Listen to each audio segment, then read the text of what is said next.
Navy region, Europe, Africa, and Southwest Asia is very unique in the shore enterprise. We deliver missions throughout 3 continents for 3 geographic combatant commanders. My installations in 8 different countries play a vital role and centers of gravity in supporting NATO, U.S., and ally forces as they pass through the theater. I believe a vital piece of that is energy. My teams work very diligently, not only inside the lifelines, but outside the lifelines to ensure that we have the ability to meet all the missions. I'm Captain Mike Ostreicher. I'm the regional engineer here for Navy Region Europe, Africa, Southwest Asia. And I just wanted to take a few minutes to talk about the importance of energy and our program that we have here. Admiral Williamson, our regional commander, is committed to making sure that we use taxpayers' dollars wisely and that every penny that we spend is used in support of missions. And the best way that we can do that, or one of the best ways we can do that, is through reducing energy. And so we've set up a regional energy council that's chaired by Admiral Williamson, and we meet each month with all of the commanding officers in our region, all the public works officers, and the installation energy managers to go over our program. One of the key things that we look at as we go through our program is what we call the Regional Energy Committee Scorecard. And what that does is it takes a look at all the things that the Secretary of the Navy scores a base or a region on with respect to energy use, energy conservation, water use, water conservation. And we use that data to help shape our program and determine what areas we can invest more time in or effort in order to reduce the overall region energy consumption and water consumption. We hold each of our installation commanding officers accountable for their programs. And the goal here for having the Region Energy Council and that scorecard is we've determined that if we have the bases competing to have the best scorecard, it actually has much better opportunities for success and has had significant impacts on our program overall and the amount of energy we've been able to conserve. One of the things we use in order to evaluate how we're doing on that scorecard is advanced metering. So what we've done is we've taken advanced metering, we've put it on our highest energy consumption buildings and on our water consumption buildings that have the highest use.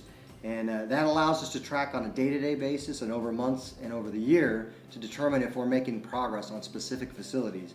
And obviously we can make more bang for our buck on those highest energy or water using facilities because they're going to have the biggest impact to the overall program. One of the key things to stress is in order to be successful, we need to hold people accountable, and it's the people, the cultural aspect of the energy things that the base themselves can have the biggest impact on.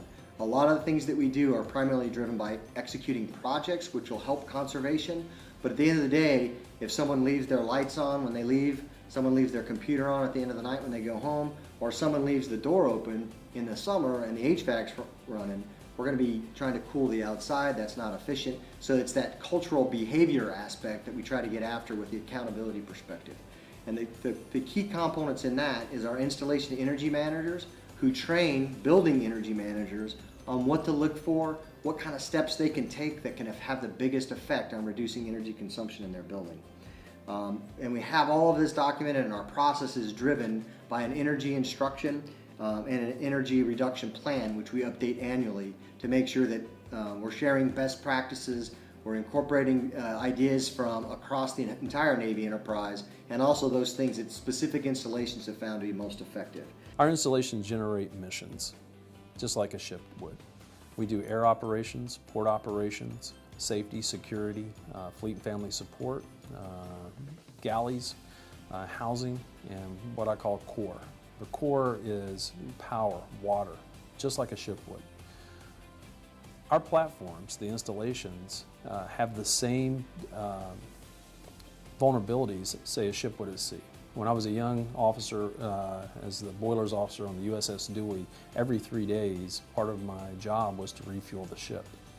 So I learned very quickly that I was dependent upon the oiler.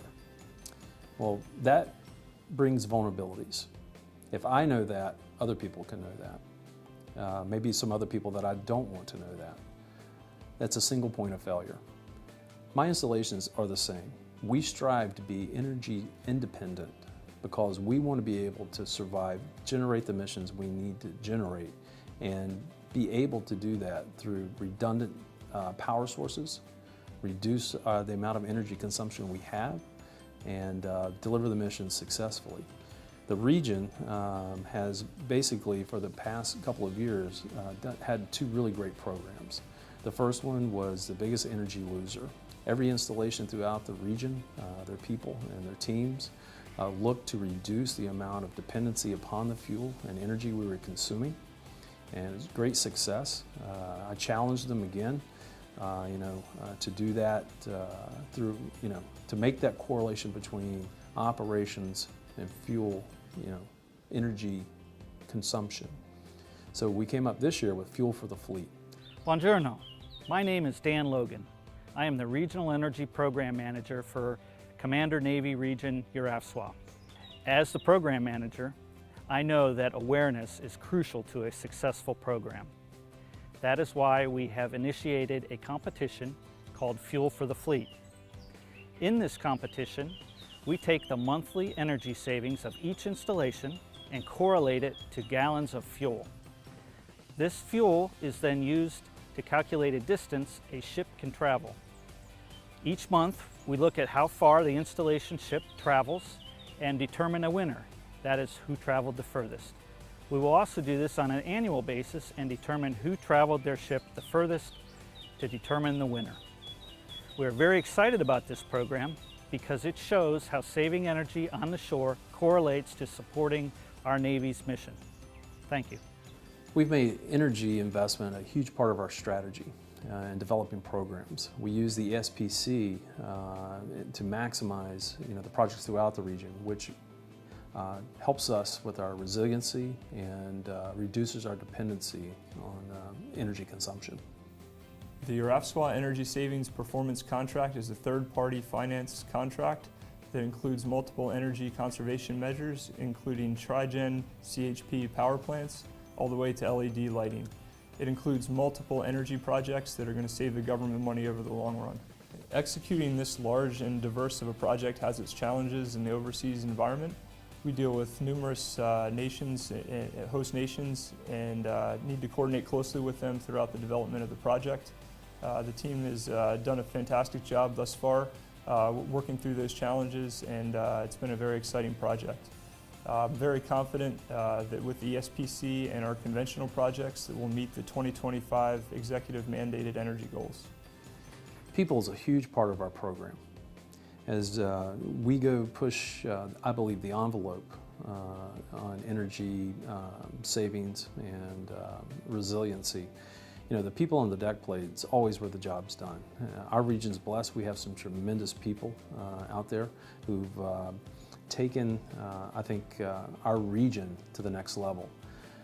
Throughout, the region, the different countries in which we operate in, our people have made a difference. You see it in everything we do.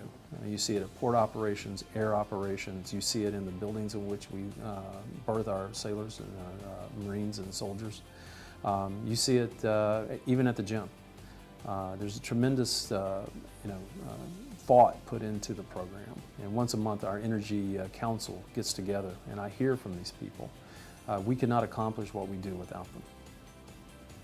My name is Konstantinos Kavasis. I'm the Installation Energy Manager at Naval Support Activities Surabaya, Greece. At NSA Surabaya, we work hard to conserve and find sources of renewable energy. In the future, we're looking to generate and capture natural gas from our wastewater treatment plants, and to use the water effluent for irrigation purposes. Our hard work has paid off by winning the last year's CNREURAFSWA Energy Award for small shore installations. And we've done significant progress in changing the culture at NSA Surabaya. Awareness programs work. We were the first to organize the energy competition, Energy Biggest Loser, and that competition has evolved and grown into the Fuel for the Fleet competition. We hope that this competition empowers more the energy program and the energy conservation culture. I do everything I can to save energy. Hello everybody, my name is Antonio Piluso and I'm the Installation Energy Manager, and this is our mantra in our installation.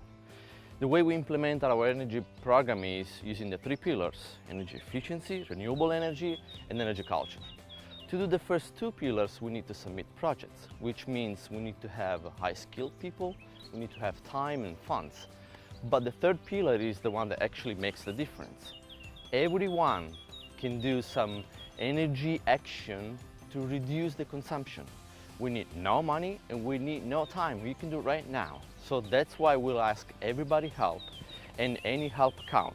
Please help us. Thank you. Hello everybody, my name is Gennaro Gargiulo. I'm the Installation Energy Manager for NSA Naples, and we have at NSA Naples a robust energy program. And the good news in this historic moment that we look forward to executing an ESPC contract. Through this big contract, we plan to execute a cogeneration plant at Capodichino, and also to cover all the roof at all buildings here at Capodichino. And through these two main projects, we will cover approximately the 50% of our consumption, electrical consumption. So we are proud to participate at the Fuel for the Fleet, the regional competition to save energy. And now the next word is save energy. One thing I'm really proud of is today's sailor. 32 years ago when I started, energy, we looked at it strictly from an operational lens. And I shared with you earlier, knowing where the oiler is. Today's sailor, not only do we look at it from an operational lens, we look at it from what's right for our environment, what's right for the world, what's right for our community. Every region that I've had the opportunity to command, the young sailors on the deck plates do amazing things. Whether it be turning out a light, turning up your heat a little bit, or turning down your air conditioning a little bit in the summertime, they make the difference. And the other thing that I'm extremely proud of is their creativity and innovation. One quick sea story. Naval Base San Diego, which I had the tremendous fortune to be the commanding officer of. We're sitting there and putting out artificial turf to save water. Well, one of my young sailors, an engineer, took a look at it and goes, "Hey boss, I think we're saving energy too." And she went in and did the math to show that every time we water, that the used water, that our pumps kick off and on. So there's a direct correlation between, finding a better way to consume less water also allowed us to consume less energy. So, the United States Navy, I believe, is leading the way. I believe that we're innovative, and I'm very proud to say I'm a part of this team.